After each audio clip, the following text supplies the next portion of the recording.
It's going to start creating subtle fears within me that are going to literally drain the blood from my prefrontal cortex and push the older fight, flight, freeze, hide, avoid, submit circuits to the fore. Thus, it's going to destroy my creativity, my dynamism, and my ability to shape with intelligence my actions towards my outcome.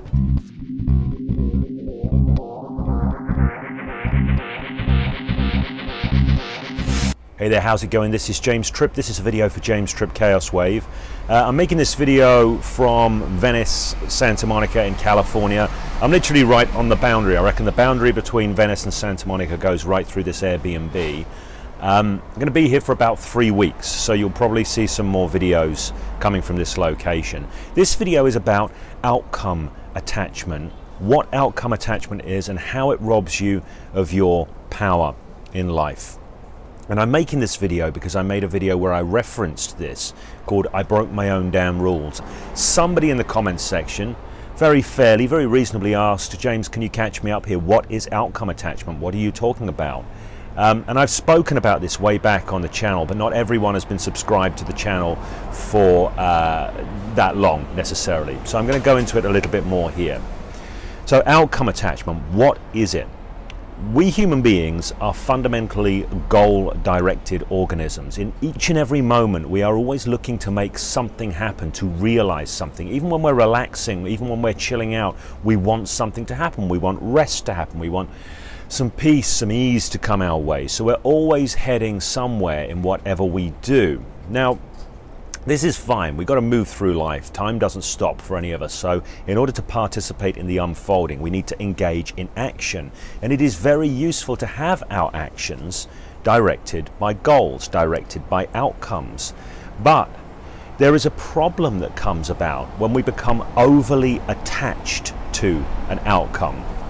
You see, an outcome, a goal, is based on a prediction of the future. We have to move our minds into the future and get a sense of what's going to occur. So we're doing a lot of prediction when we set our outcomes. And when we predict, when we set an outcome, if we focus too much on the outcome, what we can lose is our attention to how current circumstances are shifting and changing. So we get hooked on this idea of what we need in the future. And even at the point we decide it, it might make complete sense and it might be completely viable.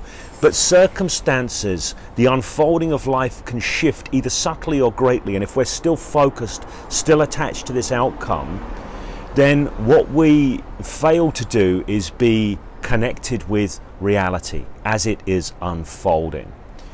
Now, one of the most useful ideas that I picked up from NLP, and there's a lot of ideas that are useful that I picked up from NLP, but from my NLP days, the idea of the tote loop is something that's really stayed with me, really informs my approach to life, how I create in the world, how I do the hypnosis stuff that I do, how I do the coaching stuff that I do, all of that, the idea of the tote loop. I'll put a link to a video that unpacks the tote loop, but just talking about the idea very quickly here, tote stands for test, operate, test, exit. Now, to run a tote loop, you need to know where you're going and you need to know where you are. These are the two fundamental positions, where you're going and where you are. And you want to compare where you are with where you're headed.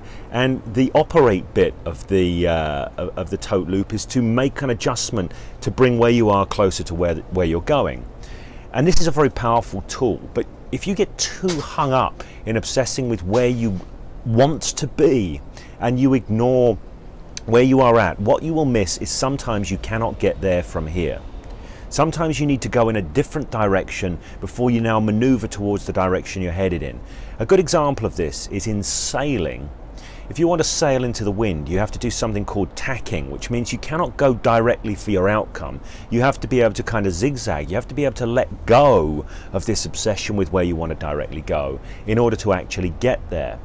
Now, life is often a lot like this. We can't get there from here, but if we're holding on, if we're obsessed with that final vision, if we are beholden to it, we lose a lot of psychological flexibility. So we're like a dog with a bone. We can't let go of it. And if this bone isn't one that's going to realize us what, realizes the outcome that we are going for, we've got to be able to let it go.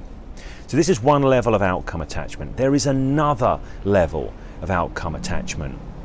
that I want to talk about here, which is about the emotional and egoic connection to outcome. If we become obsessed with the idea that we've got to get our outcome, whatever it will be, and if we don't, it is fundamentally bad, it is something that is terrible, it is something that is not okay, then what we find are the goals that we go for, the outcomes that we head for, fail in their purpose. And the purpose of any outcome or any goal is to serve us in the moment, to direct our action. But if we become so attached to it that we actually have become fearful about not attaining it, then the fear that gets created within us from that is again going to undermine our flexibility. When we go into the fear zone, the blood literally starts to drain from our prefrontal cortex and goes into our more base animalistic circuits in our brain, the older parts of our brain, the fight, flight, freeze mechanisms. We lose this fundamentally human resource that is the prefrontal cortex through fear. And it can be subtle fear. It doesn't have to be big fear. It doesn't have to be huge fear. If I decide that I need to achieve X, and if I don't do that, that will be absolutely bad. Or even more so, if I fail at that, it means that I'm a failure and that's an absolutely terrible thing.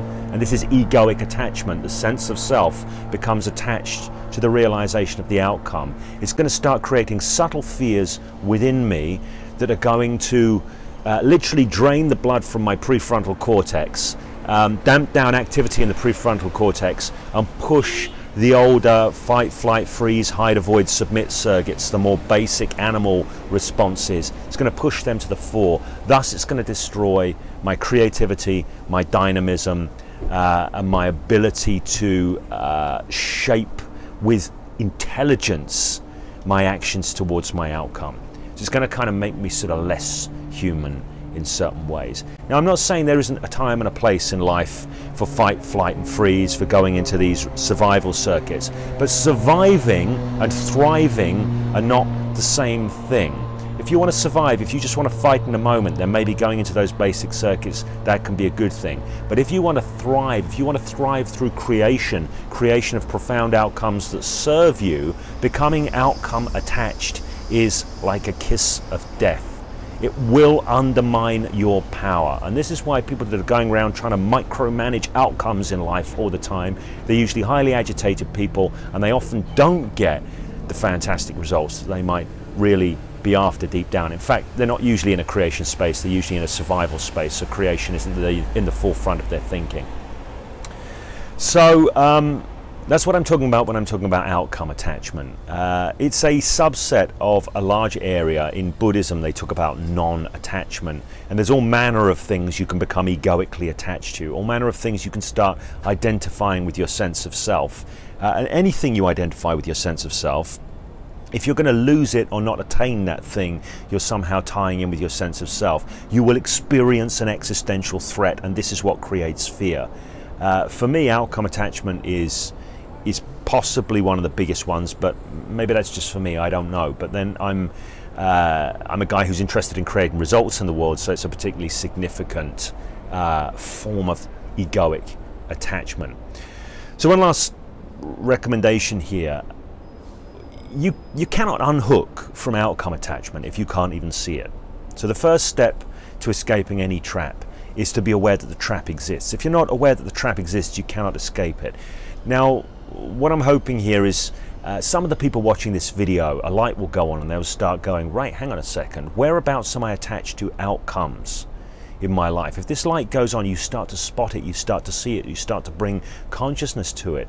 This is going to create a shift in awareness that has within it the potential, contains within it the potential for you to start transcending these attachments. It is going to enable you to connect more to your creative power in life and become more effective at getting the things that you want just through becoming unattached. Now, if you do see where you're becoming attached, I'm going to offer you a little mind shift here, because when you're attached, what you're really doing is saying, I must have this outcome, and if I don't, it's absolutely terrible, right? And it might be absolutely terrible because, it'll be absolutely terrible because people will think this about me, or people will think that about me. Now, you can go down the rabbit hole and chunk into this, and if there are beliefs about judgments, there's stuff I've done elsewhere. I did the whole Beyond the Subtle Fears program about unhooking from the judgments of others.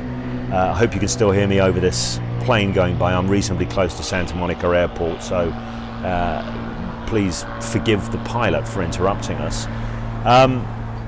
So yeah, this point about being able to get into the underpinnings, this is a useful thing, but on the most superficial level of this, if you recognize you're becoming outcome attached, the trick is to move from a need, a demand, an internal psychological demand for something to come out a particular way, to a mere preference for it to come out that way. So I would prefer it to come out that way, but if it doesn't, there's no rule in the universe that says that it must.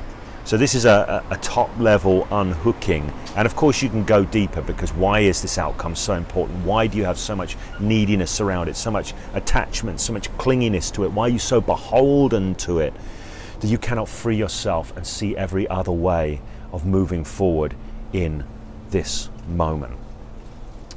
Okay, so I hope this video has been useful for you. If it's got some ideas, some frames that have served you, please give it the thumbs up. If you've enjoyed the video, just give it the thumbs up as well. And if you are interested in rich perspectives on using your mind to shape your life that you will not get anywhere else, make sure you subscribe to the channel. And there's the bell as well, so hit that, because that's going to give you the notifications. Okay, the comment section, that's for your questions, that's for your feedback. Love to hear from you. And until we speak again, keep on consciously creating.